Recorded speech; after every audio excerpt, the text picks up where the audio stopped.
Welcome back to another one of your bonus videos for the Heal, Embody, and Elevate Community Made Journal. Yesterday, we talked about regulating your nervous system, and the day before, we talked about how to use the journal and the coloring affirmations. I have been like so excited to see all of your stories where you're tagging me and all of the things. If you haven't already, be sure to follow me over on Instagram at Transform with Angela. And then I would love to see pictures of you journaling, that you got the journal, your coloring pages. I would love to see them. Be sure to tag me in them. Today, we are really diving into self-care. Now, you might be really tired about hearing self-care because, self-care really has become like a buzzword in the online industry and just really needing to take a bubble bath and get your nails done and all of those things. And I love that you're taking bubble baths. I love that you're getting your nails done and potentially taking care of yourself. But the reality is that self-care is so much deeper than that for survivors. Actually, the success rate for survivors is how well you are taking care of yourself. And not just on a physical level. How well are you taking care of yourself on a spiritual level, emotional level, and on a mental level? These are the four aspects of self that you really want to consider when you're looking at self-care, not just the physicality of it. Don't get me wrong, the physical part of taking care of yourself plays a huge role in how you feel mentally and emotionally, but it is so much deeper than that because most survivors are disconnected with meeting their own needs because of their experiences that they've had. Reconnecting with yourself to meet your needs becomes a challenge that you really probably didn't expect was truly going to be one. The reason why I believe that it is so difficult for survivors to really reconnect with themselves and really reconnect with their needs is because you have had natural boundaries within your body, within yourself that have been surpassed, that have been neglected, that have been basically conditioned to show you that your boundaries, they don't matter. Additionally, if you add other things into this sexual abuse experience, like not being believed, a mental abuse within it, emotional abuse within it, having it happen within inside your family, people that you were supposed to trust, maybe even with your partner, it adds another level of complexity that goes along and kind of almost rewires your entire mind, your entire body. And so what happens is that your worth is completely distorted when you experience sexual abuse.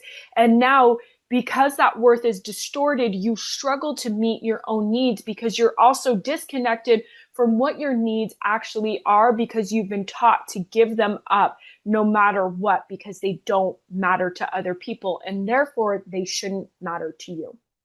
The reality is that self-care is crucial to continue to regulate your nervous system. So last video, we actually talked about how important it is to regulate your nervous system and to release without reliving. Not only do you want to release without reliving so that you really can reset and rewire your nervous system, yes, but you also want to put into practice self-care routine that really allows you to stay regulated throughout the day. Now, I recommend that you start this with a morning routine that is very simple. Hence, you can always start with the journal. You already have the journal. It's already there for you. But this might even look a little bit deeper, okay? How often are you really reconnecting with yourself, allowing yourself to slow down, allowing yourself to be outside?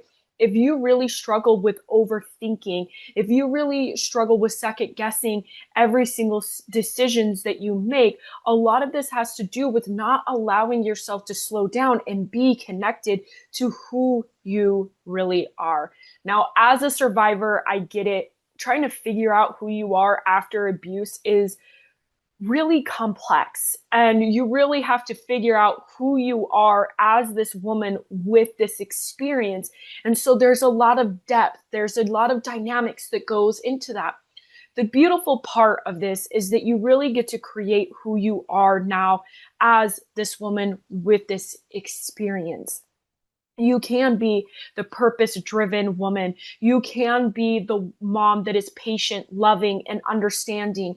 And you can be the woman that asks for help without believing that there has to be something given to you, or you have to give to someone in return. All of that is very possible. You can create that identity, which we'll talk a little bit more tomorrow. But the thing is that you have to be able to nurture this new identity. You have to be able to meet your own needs. How often are you meeting your needs and not putting others before you? This is so critical and so important for you to be aware of. In the fawning stage of the fight, flight, freeze, there is a fawn. And this is really where we people please because we don't want to cause any more problems with our perceived threat. What tends to happen is that just going along with it kind of plays out and trickles out everywhere else in our lives. So just because the abuse might have stopped doesn't mean that the repercussions of it all have. And a lot of that has to do with how we are acting as a human being and how we are meeting our own needs. Again, you want to be sure that you are meeting your needs on a physical, mental, emotional, and spiritual level. This will allow you to tap in so deep and be able to recreate who you are and this identity as this elevated and embodied and healed woman. And so in order to do that, you really want to look at aspects of self, of the 4 aspects that I've just mentioned, and put into place aspects that are truly going to help you. Do you love to go for a walk? Well, walking helps you release cortisol. It helps you get into a better mood, and it helps you move all of that energy in your body. So if you love to walk, I recommend that you add that into your day, even if it's 20 minutes. If you're a journaler or wanting to become a journaler, I recommend that you journal every single morning for at least 5 minutes so that it becomes a habit. To me, journaling taps all 4 aspects of yourself because you're physically writing, you're allowing a mental and emotional release, and you connect so deeply with yourself. You really are taking care of yourself spiritually. And what does taking care of yourself spiritually actually mean? Do you need to go back to church? And not to say that in a way of you should do that, but in a way of have you been called back to church? What I have realized is that being called back to church isn't necessarily a bad thing. Think of it as sanctuary and as security, and you get to go there and be in this peace if you are called back to it. Maybe you're being called to go away to India and meditate with thousands of people. Whatever that looks like, you want to connect with that and go with that because that's what you're being called to do.